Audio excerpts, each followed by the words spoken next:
Hey kids, this is Aaron from the podcast that wouldn't die, and Kevin and I use Zencastr. You think you're better than us, that you're using something else? You're wrong. Zencastr's the place to be. Who are you to deny it? It's now super easy to record a podcast with Zencastr. Log in using your browser and start recording a high-quality podcast right away. Record studio-quality sound and up to 4K video with your guests. Feel a sense of zen knowing Zencastr's multi-layered backups ensure you always have your recordings in the highest quality, even if the connection is unstable. If you thought about podcasting before and realized that you need a lot of different tools and services, those days are over.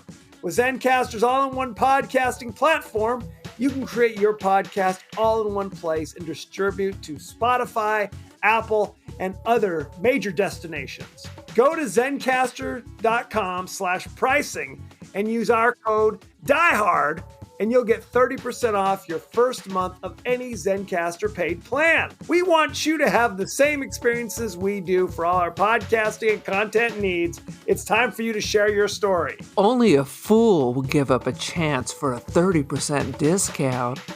Welcome to Movies for Days, your non-pretentious, easy-access movie chat podcast. These are the words that begin every episode of Movies for Days, right here at the Movies for Days Network, your weekly deep dive into a different film of any genre, from any decade, with anybody's guess as to how we chose that movie that week. Available now on Spotify, Anchor, Podcast Addict, Audible, CastBox, Google Podcasts, and basically anywhere else podcasts can be heard. So if you're looking for a little less pretentiousness and a little more movie chat to your podcast, look no further than Movies for Days. That's movies as it is, 4 like the number 4, days spelled with a Z. Movies for Days. Check us out on Twitter at Movies Days. Movies is spelled regular, Days is spelled with a Z, because we're so cool like that.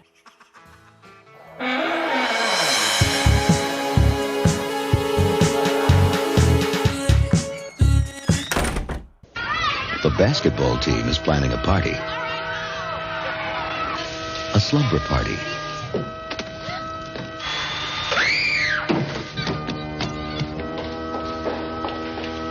The party begins at 8 o'clock.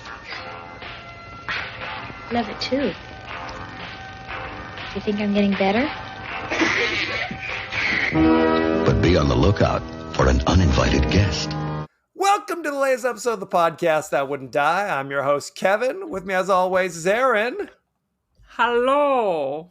This week, we're discussing the horror classic, Slumber Party Massacre, starring... There's some people. Like, if you are... People with SAG cards, I guess. Would you say this is a union activity? There are a couple actresses in this who could be described as being kind of B-movie scream queens of the Linnea Quigley variety. So half a block away from being a porn star. Basically, the chicks...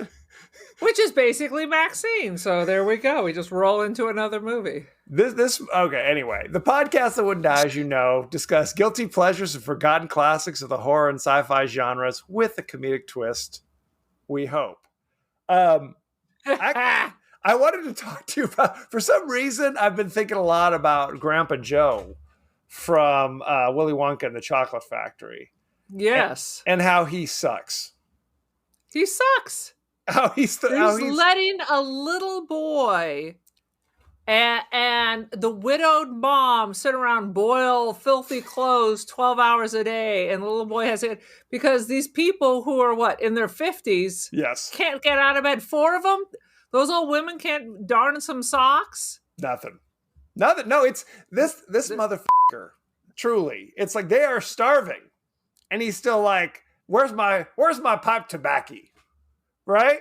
He's when he gets up, the moment Charlie wins the golden ticket, that motherfucker jumps right up out of bed, does a little song and a dance. If I was the mom, I would have pushed him into the boiling pot. at that stage of the game. Hell yeah. So you're perfectly fine. And now that there's a little money, it's like the girl who's dating the dude and she's like not into it until she sees his wallet. Oh, 100%. That's Grandpa Joe. That's Grandpa Joe. And what now makes he's it in worse. full recovery. I'd be like, Totally. old man, get out of my house. I'm going with my son. And then Absolutely. Hell yeah. She's holding the family together. She is. Oh my God. Her skin is as gray as that horrible laundry she's boiling in her kettle. 100%. 100%. And what a selfish son of a bitch. And he almost loses everything for Charlie with his bad, shitty, crooked advice. He's a bad influence. Charlie Bucket is just as bad as any of those other kids. They just didn't get chopped up in the fan. That was all that. He was 1 minute away from having his own little fucking song. Agreed. 100%. He's not any better. He's not any better. Doesn't follow he had a directions. Bad influence. Right. Yeah.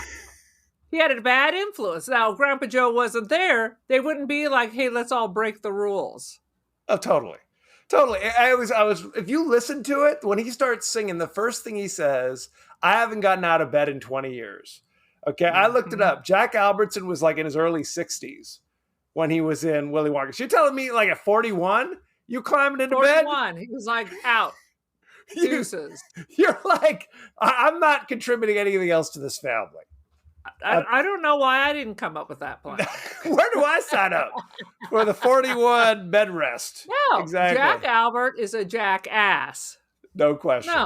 No question. I kick those old people out. Let the government take them. Are there no workhouses? As our friend Ebenezer often spoke of, absolutely. In that case, I'm on board with it. Right at that point, Grandpa Joe, come on, bro, come on.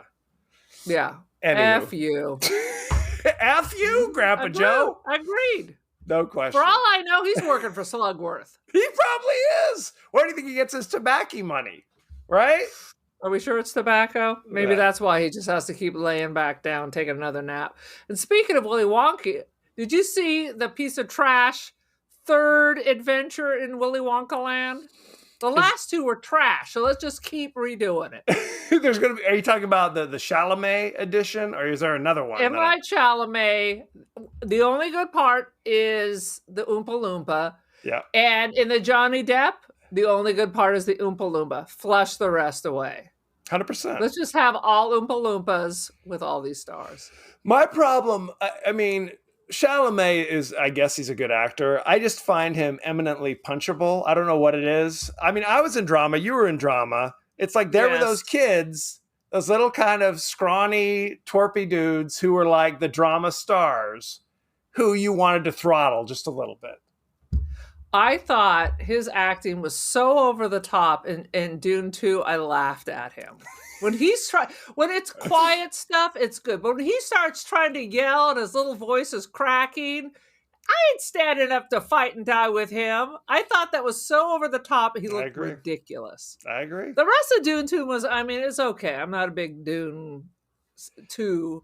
I'm not into just taking one fucking story and stretching it out into 9 hours. But Chalamet was fine until he starts trying to rally troops. He's no Mel Gibson in Braveheart. I'm telling you that. He's no Mel Gibson. 100%. Sweet Jesus.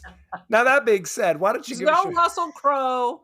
He's little Chalamet. You! I told you! Yes. All 30 pounds of Chalamet is rallying the troops. 100%. Yeah. Give us your 30-second synopsis of Slumber Party Massacre. You didn't even fucking ask me what I've been up to or how okay. Sorry. My bad. What you got? I mean, that's out of control. First of all, I've just returned from my third vacation of the summer. And I did drive by and I sent you pictures of what's left of the side of the Shamrock Silver Factory. Shamrock. Silver Shamrock Factory. It's half torn down. It will be just a pile of bricks. So kids, get out to Lolita while you still can. I need to protest. Tragic. 100%. It's a national treasure. I did go out and take pictures in Ferndale where they shot, of course, the Stephen King vampire classic, Salem's Lot, which we have not done on the show because you don't like the TV miniseries with James Mason Lance and David Kerwin? Soul No. and Lance Kerwin. Those two were so over the top with their acting too. Oh, I mean, we should probably watch it because I saw it once when it first came out, and I thought, "What the?" Because this was one of the scariest books I read. 100%. And now I'm watching this, and I'm watching Lance Kerwin have like a meltdown. It's like a Chalamet, and I was like, "No." And David Soul, I think he's like slapping him. Get yourself together. It's this kind of shit. 100%. I think there was some shameful version that they've just done that I think was released to HBO. Perhaps that's the one we should go to dig up. Oh, right. Well, they did one, I want to say 15 years ago with Rob Lowe. They did one this year. I know they did one, which I've heard nothing about and I have never seen. But I know they did the 15-year-old one was with like Donald Sutherland, Rutger Hauer, if I'm remembering this correctly, and Rob Lowe as the guy coming to town. The novelist, or I'm trying to remember. The David Soul part essentially is Rob Lowe. Right. So, such is life. They're tearing down our history, Aaron. What are you doing? They're tearing down our history. Well, there's Salem's Lot. Yes. It says one season. A Dark Terror comes to Jerusalem Lot. And that's the Rob Lowe. That looks like it was a series. It was a miniseries. Then a miniseries. Then there's Salem's Lot 2024. Is it out? Not available at this moment to stream anywhere in the name of God and all that is holy. Well, maybe it's not out yet. I heard it's not going to the theaters. It's going right into the trash can. And then in 1987, there was Return to Salem's Lot. Yes, that was Larry Cohen, Michael Moriarty. It was like a total, they just took the idea and got the guys who did Q and the stuff and said, do what you like with it. That's what it is. Well, that's too bad because really what they need to do is when they redo it, there was also a short story in one of the short story books about another kind of conclusion to Salem's Lot. It was like 10 years later. Oh, okay. Right, I think it was like in the Night Shift collection. Night Shift. The story was called One for the Road. And it was a situation where it was a snowstorm and it was on the freeway and a car got stuck. And stuck. They're dressed for city weather. I remember playing thin leather gloves, not like a good Maine nor'easter.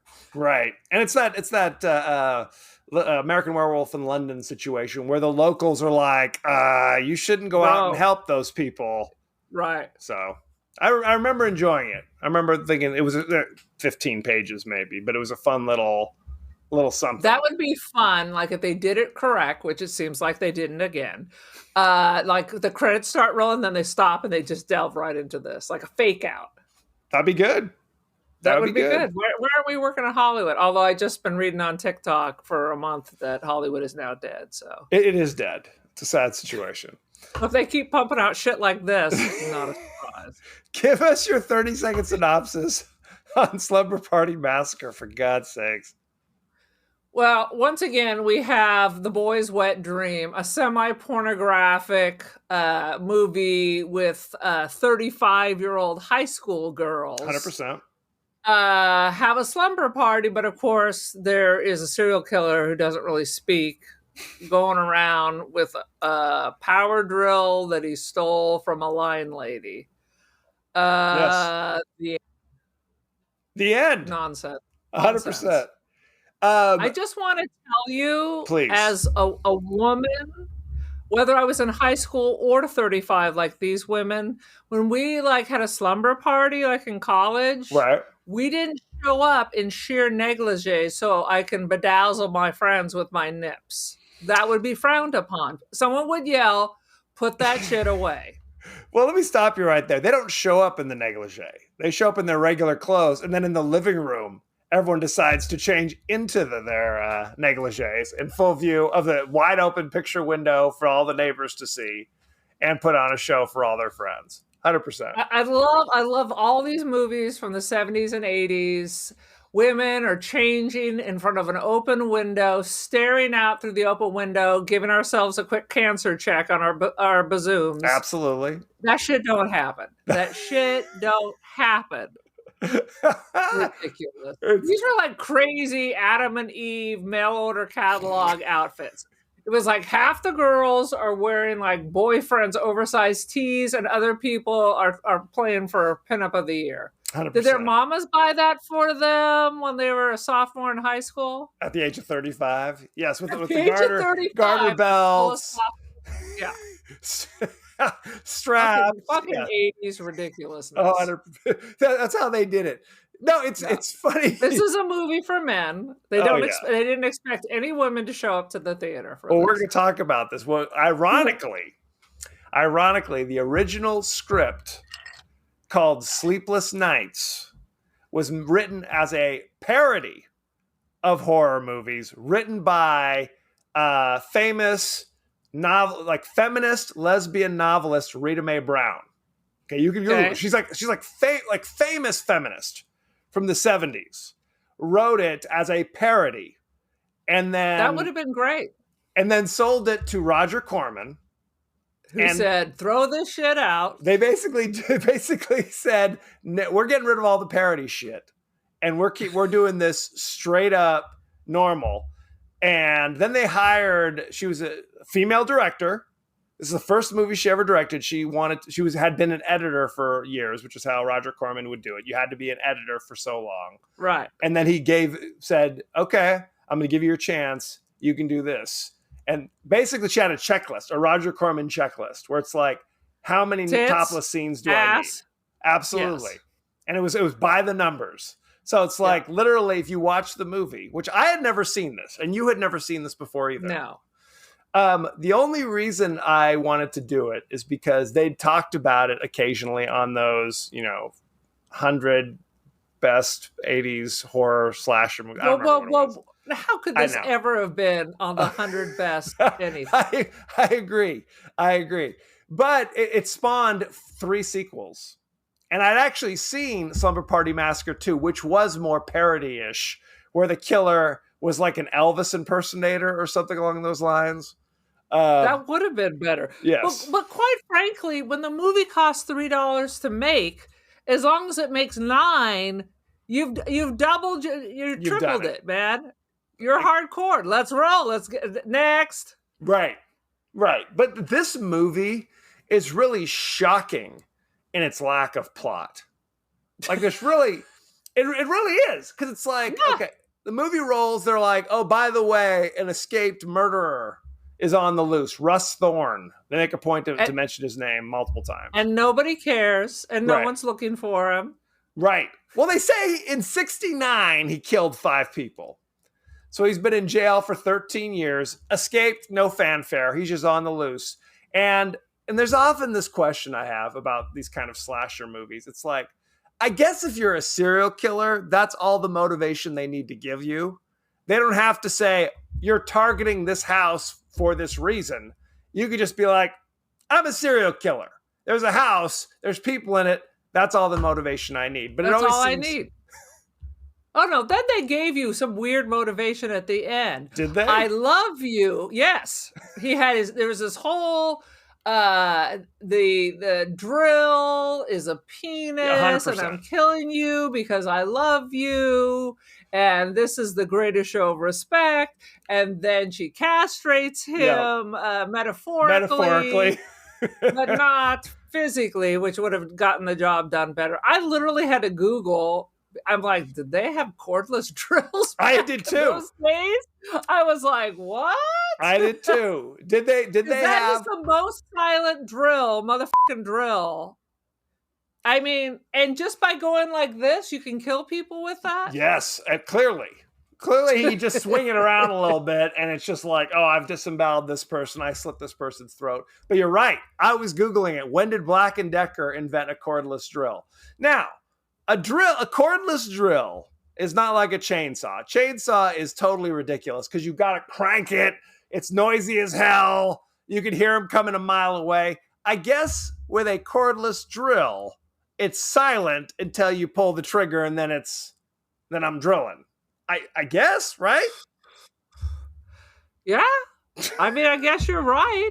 That thing is very big. It just seems weird that would be cordless. It just seems too big. It does. But then, how would you get up the pole? I guess they'd have to do it either the old-fashioned way, or there's a power source on the truck and you drag that up.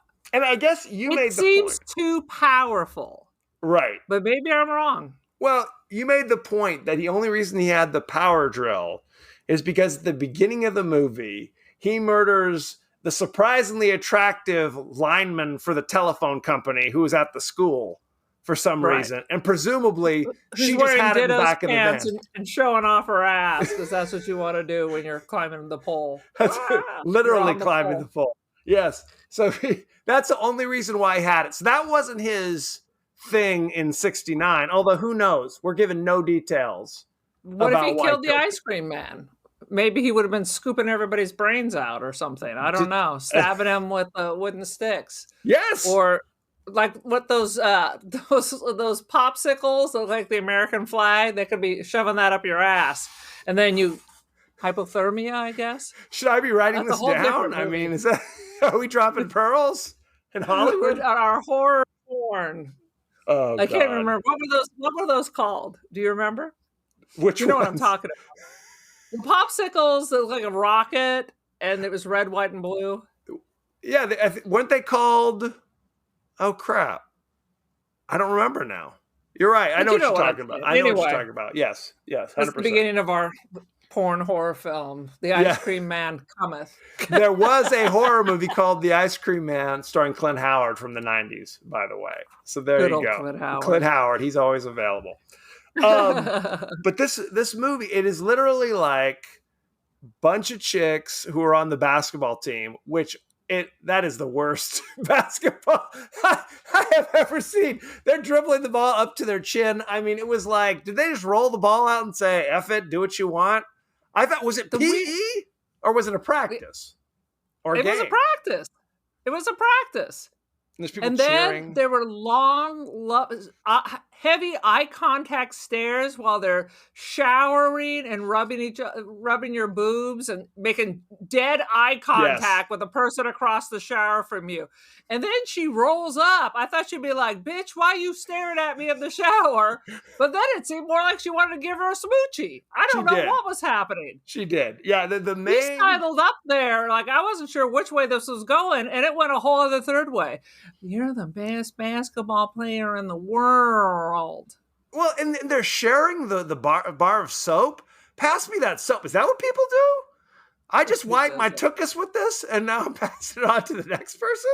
I like doing that. They had that weird pink powdered soap, and you just had to scrub your zotch with that. Yeah, where it's just, clean it with just gravel, just basically. Lava soap with pumice. With the original pumice. No, this movie, credits roll, and there is the chick, the main girl, whose name, of course, I cannot remember for the life of me.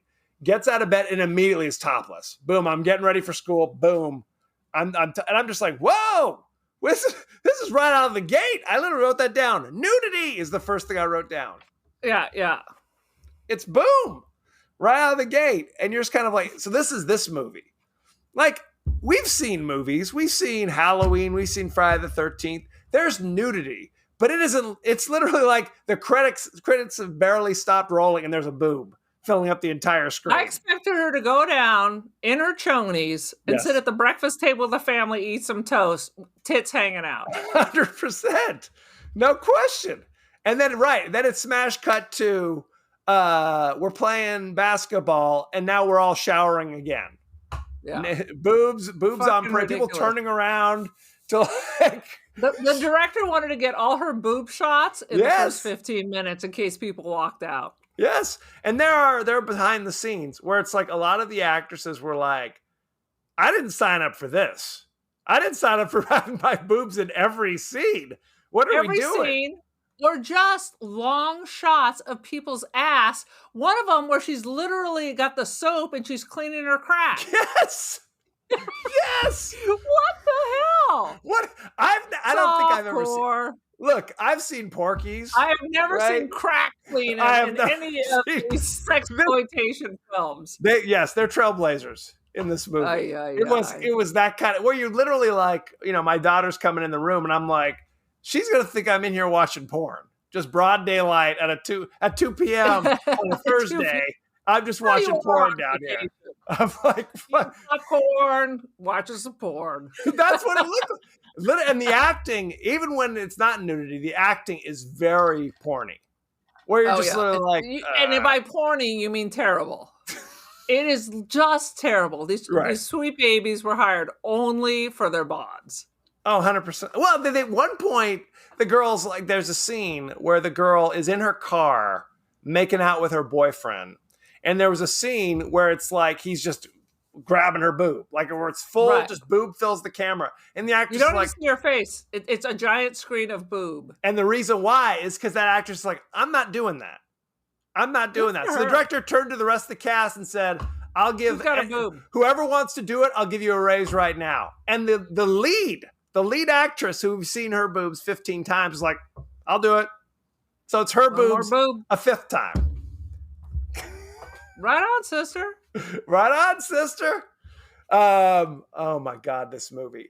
So again, the characterization of the killer, he just looks like an angry auto mechanic, essentially is what he is, right? He looks like he's got like mineral sunscreen 50. Like he's got this weird kabuki makeup on. At first I thought it was just on his head, but I'm like, he literally looks like, no, because I just bought some of this shit. I don't know if you can tell us, but I have a Bantasile tan. For me, this is, I'm practically Latin with this tan that I have right practically, now. 100%. So I was so depressed when I got my 50 sunblock and put it on, and now suddenly it is, I'm vampire. That's how we do it. Sunlight is not in my life. Well, he's wearing basically all denim, red t-shirt, no popped collar. It's the 80s. Popped collar, and then gotta pop it. And then he's got like kind of a pomade, kind of a Sopranos, kind of a hairstyle that he's rocking in 82. Because he's an older guy, but he's just some dude. Basically, it's like, did they say, hey, Key Grip, you want to be the killer? Because that's basically what it looked like. And this dude's literally been like 4 things. And he's always the bad guy in the 4 movies he was in. Absolutely.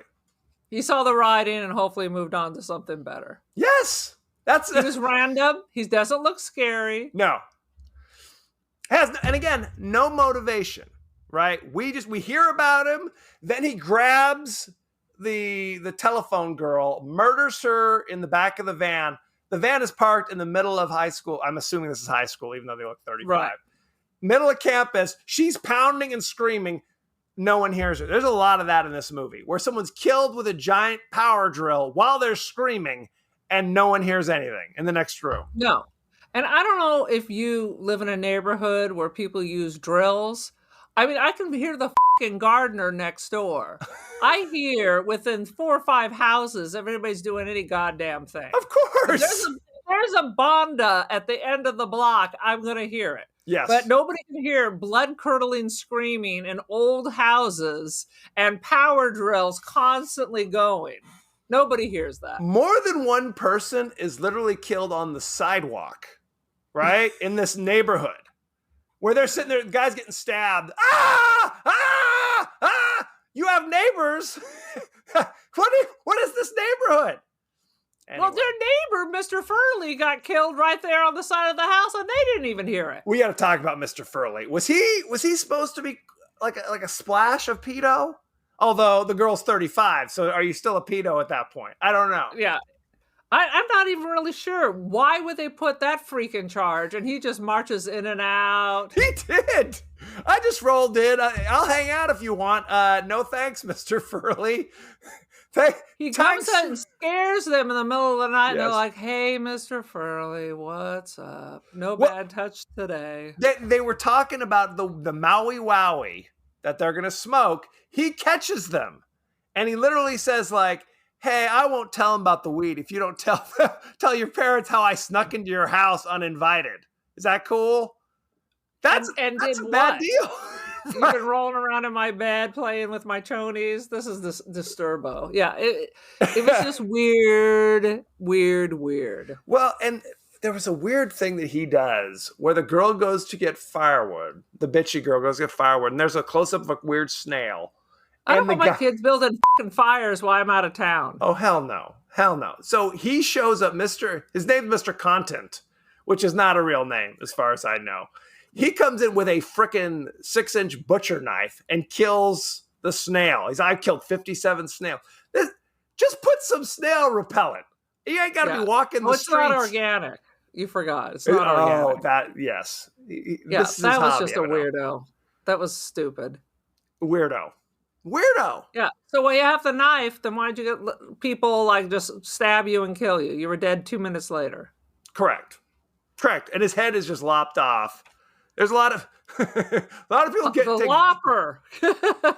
Later, they order a pizza, and somebody they don't answer the door. They just talk through the door. So what's the damage? Meaning, how much do we owe you for the pizza? And you hear the guy go, 6 so far, which is that was kind of a good moment because he had killed 6 people so far. Now they open the door, and there's the pizza guy standing there, holding the pizzas, but he has no eyes because I guess they've been drilled. And then what? The pizza, he leaned the guy against the door holding the pizza to fall. So what? He held him down and killed him by drilling out each of his eyeballs. Yes. He has no other physical Off camera. harm. Yes. Picked him up, put the pizza back in his hand, Yes. and pressed him up against the door. Yes. With his hand sticking out. With his hands, rigor mortis. He's holding the pizzas. Set in. Oh yeah. Basically, 3 of these characters are kind of approaching like their actual characters. You have the bitchy girl who doesn't like the new girl. Basically, that's her whole character. That's I just like the people I know. Party. Right. Then you've got the new girl next door who's shy, and her weird oversexed 15-year-old sister. She's not that shy because she was the one making extreme eye contact across the shower. Yeah. Yes. Yeah. Well, and you don't even catch. You see the 15-year-old little sister reading Playgirl with Stallone on the cover to cover, looking at the centerfold. She's ready. Evidently. She stole it from her sister's room. Now, tell me true. Were a lot of girls in the early 80s reading Playgirl? Maybe it's a thing. Let me just tell you this. Lay it on me. I lived in a girls' dorm for freshman, sophomore, junior year in high school. And yes, we had Playgirl magazine. Playgirl! We had Playgirl magazine. Well, curious minds, now we know. So we went through this whole arc because, famously, what's his name from Boogie Nights, who always complains? Burt Reynolds? Yes. Burt Reynolds. Oh, no, that was Cosmopolitan, actually. Oh, his nude pictorial? Right. He was a fuzzy bear, but he didn't bear his bit. So there was a whole arc in Playgirl. So when we first bought it, everybody was soft, shall we say. Okay. And they were attractive, kind of rugged men. Of course. When they realized who their real audience was. Which is? Men. Gay men. 100%. Which is gay men. It started kind of change, like the articles would still be the same. They wanted it to be like Playboy.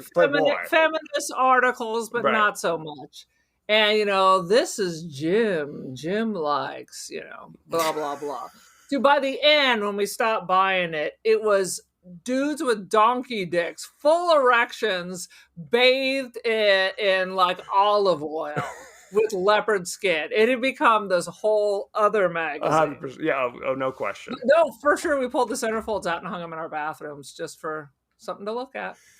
She was just reading the articles, evidently.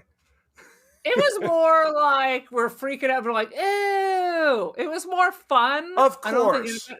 Nobody was like, it's not like guys. No, I mean, don't guys get are me disgusting. wrong. I'm sure there's some girls who thought it was amazing, but it wasn't to get erotic or hot or anything. It was more like, you're 14 years old. You're like, ah. Generally speaking, women go to strip clubs. It's like the Thunder Down Under. Woohoo, girlfriend. When guys go to strip club, it is serious business. It is. There's They no. think they're gonna get some. They're We're in there there to embarrass our friends. Exactly. Guys are in there with like trench coats and miners' helmets. They are focused. They're not playing around. It is gross. Guys are disgusting. It's what We I'm would trying take to tell you. $5 and hold it over our friend's head when they weren't looking. Right. Although I went to one, I think I told you this, where a lady put a whole handful of change in ice water and then dumped it down this guy's banana hammock. He was not happy. When they start giving you handfuls of change, I might mambo away. I'm not leaning I was into that. sitting right next to this crazy lady. I was like, oh shit, we're all in trouble. We're all in trouble.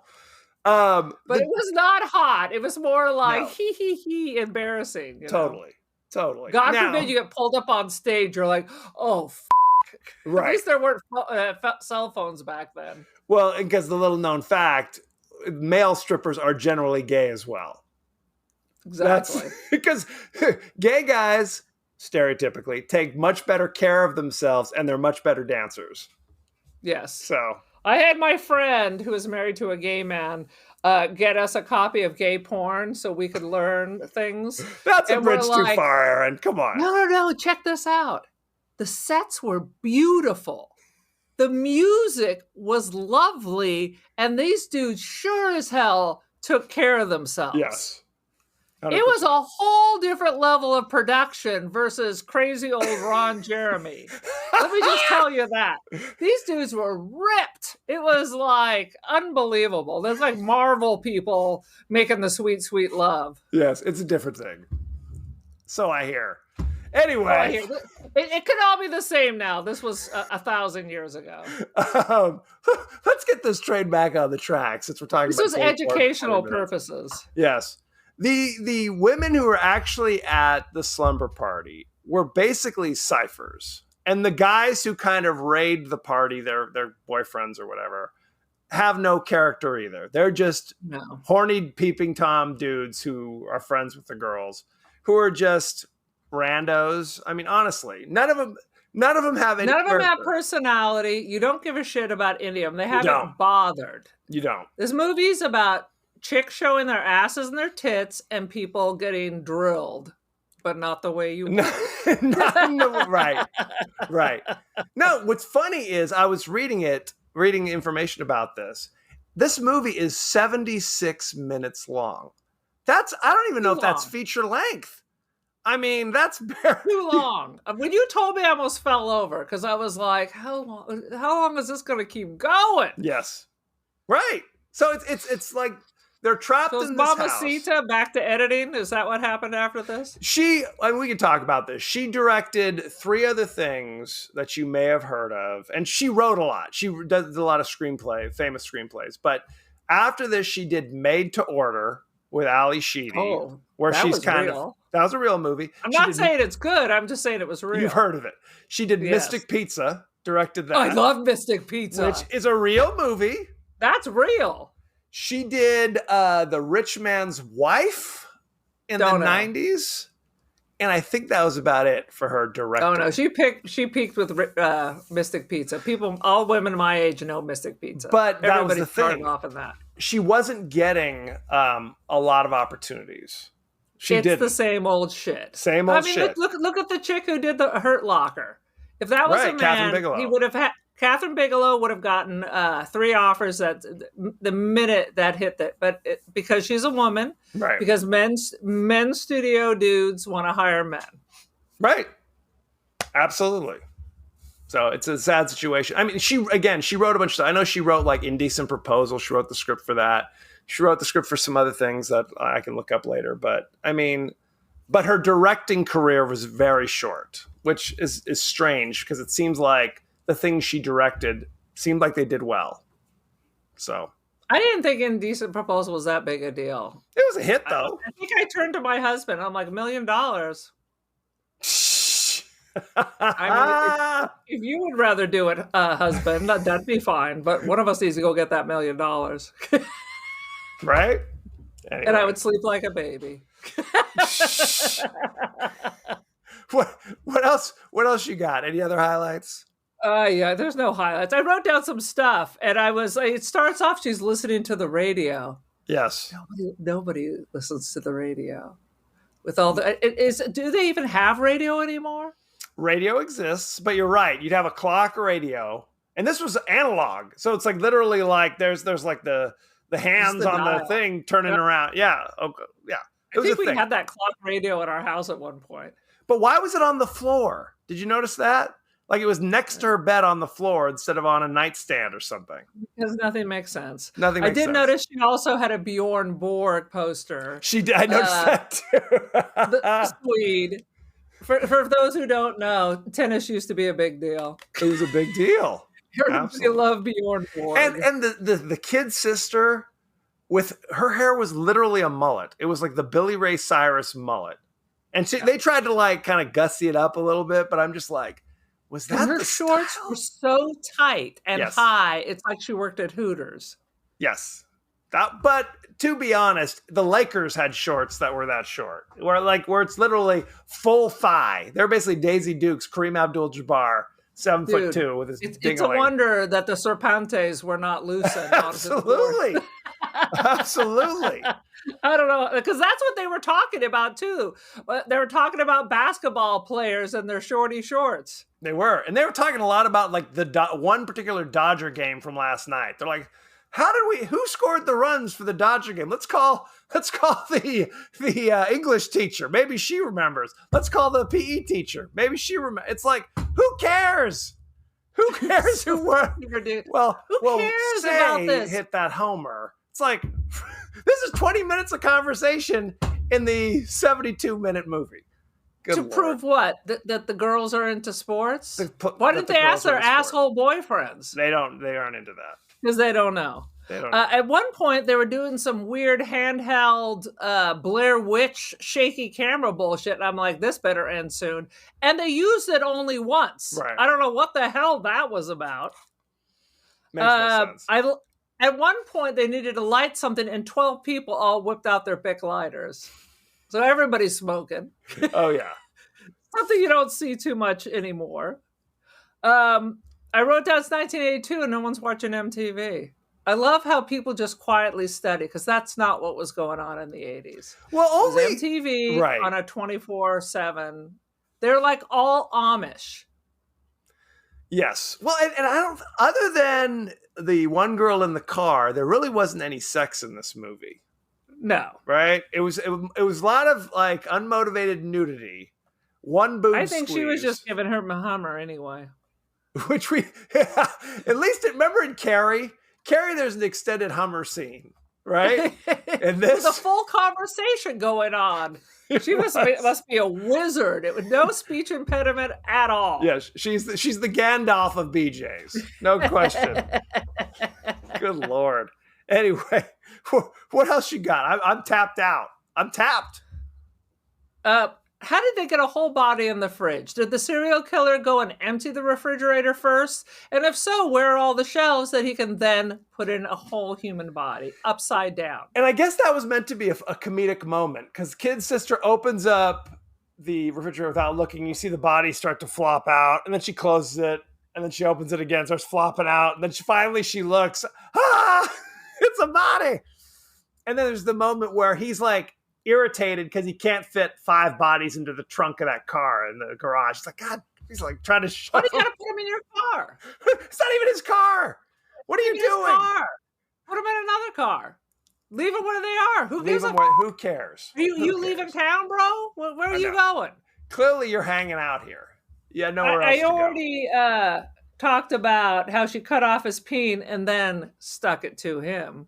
Correct. And she finds a machete and chops the blade off, or the drill bit off. Exactly. He's not happy. He got what he was looking for. And then finally, who called the police? No one did. They tried, but he cut the... They're showing up 6 hours later. Well, because of all the screams echoing up and down the neighborhood. 10 people are killed. Anybody. 10 people are killed. There's not even a light going on in the neighborhood. Yes. Correct. I mean, I know it's LA, but come on. Yes. You could have noticed these. On a Friday night, loud drills and loud screams. Murder and screaming. Well, one point the guy's pounding on the door. Hey, let me in. And she's watching some old movie and it is deaf as a post. Does not hear him knocking until it's too late. Ridiculous. Behind the scenes, here we go. Rita Mae Brown, we talked about this, wrote a screenplay for a parody of teen slasher flicks entitled It's Sleepless Nights. However, when she submitted to the producers, they filmed it as if it weren't a parody and retitled it Slumber Party Massacre. As a result, the movie displays a lot more humor, both intended and unintended than others in this genre. And actually, when they were the script went from being called Sleepless Nights to being called Don't Open the Door. And it was actually Roger Corman who insisted they change it to Slumber Party Massacre. And this is one of a bunch of movies that came out about this time that have massacre in the title. Sorority House Massacre. They're all trying to get that Texas Chainsaw flavor. Absolutely. Flavor Flav. Amy Holden Jones, the director, is not very sympathetic to people who complain that she's a sellout to her gender because of all the naked chicks in this. And she says, that's what Roger Corman, the producer, wanted. That's how it's done. You give the studio what they want. Nobody complains that Scorsese, Jonathan Demme, or Ron Howard made exploitation pictures. But when a woman tries, she's called a hypocrite. Back. Right. Yeah. 100%. Well, how about we just complain that it's a shitty movie? We can focus on that. Yes. Yeah, you can definitely focus on that. I have to point out the lack of ball sacks in this movie. They're not on the checklist? Definitely not on the checklist. If you look at the poster, there are like 3 women standing back from you see just the power drill, the guy standing there. It's basically 3 women and only one of them is a cast member from this movie. And they basically said, everybody else I already got my check. I'm out of here. Well, they basically said some of the girls were not busty enough for the poster. So they just found a couple other chicks with big boobs and said, you're in the poster now. Some randos. Briggs Stevens, who's a famous B-movie screen queen. This was her first movie. She's the girl who you see lathering herself up in the shower. And then promptly, right. But then she goes and wanders around the closed school and gets killed in the first 5 minutes. Basically she's there, show your boobs, and then we're going to kill you 2 minutes later. So I wonder how much you make for that. Yeah. I forgot my textbook. So the teacher just leaves her alone in the school. Leaves her to get locked in. And somehow the killer gets in there as well. So good times. There was a different ending, and there was a scene. Was there a good ending? Clearly not. There was also a scene where they were playing the Ouija board, spelling out the words death, which they cut. It was 72 minutes. That scene was so bad, they needed to cut it. Correct. The movie's almost too short. But I don't feel that way. Composer Ralph Jones is the director's brother, and he recorded the entire score on a small Casio synthesizer. I want to say it was a 6-inch Casio keyboard. With the rumba beat. Oh, good Lord. People slam this movie for violence against women, but most of the women who die are killed off screen, while the guys are typically killed on camera with a drill going right through them. So yeah, what does that mean? That's not why we hate it. That's not why we hate it. That is true. In the background, you can see. Let me see. You can see the book Ruby Fruit Jungle, which was the book by the film's writer Rita Mae Brown, famous feminist. So they're like, we're gonna just disregard all your notes. Hopefully, you got paid for that. But in exchange, we're gonna throw a copy of your book in the back. Yeah, that's 100%. So let's talk about the cast and crew, shall we? Let's see. We talked about this. Directed by Amy Holden Jones. You know her for such things as she created the series The Resident from 2018-2023, 107 episodes. She wrote Mystic Pizza. She wrote Indecent Proposal. She wrote Beethoven. She wrote The Getaway. I'm guessing the one about the dog, right? Yes. Not Immortal Beloved. Not Immortal Beloved. Absolutely. Let's see. Michelle Michaels plays Trish, the main girl. You know her from such things as Slumber Party Massacre, Death Wish 4, The Crackdown, because Guess the first one wasn't a crackdown. because he was taking it easy on them. Let's see. Hero and the Terror, that's a Chuck Norris movie, and something called Share the Moon in 1996. Let's see. Robin Still played Valerie. You know her from such things as Slumber Party Massacre, American Ninja 4, The Annihilation, Winner Takes Always All. the Annihilation. Vampire the Crackdown, Nights. the Annihilation. Yes. Vampire Boogie Nights. I mean, I can keep going, but most of these people, it's like, who the hell are they? Brink Stevens played Linda. You know her from such things as Slave Girls from Beyond Infinity, Personal Demons, From Beyond Infinity. Terror Toons 4, and Slumber Party Massacre. Okay. I gotcha. You understand what I'm saying? Let's look at the ratings, shall we? We shall. Let's see. Slumber Party Massacre from 1982. Currently, 48% rotten on Rotten Tomatoes. You know what the audience gave it?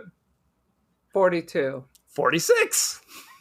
Pretty close. I knew it was going down. There are 3 top critics. Nick Shager from Lessons of Darkness says, a gruesome teenage film feminist tract about female fears of mature male sexuality.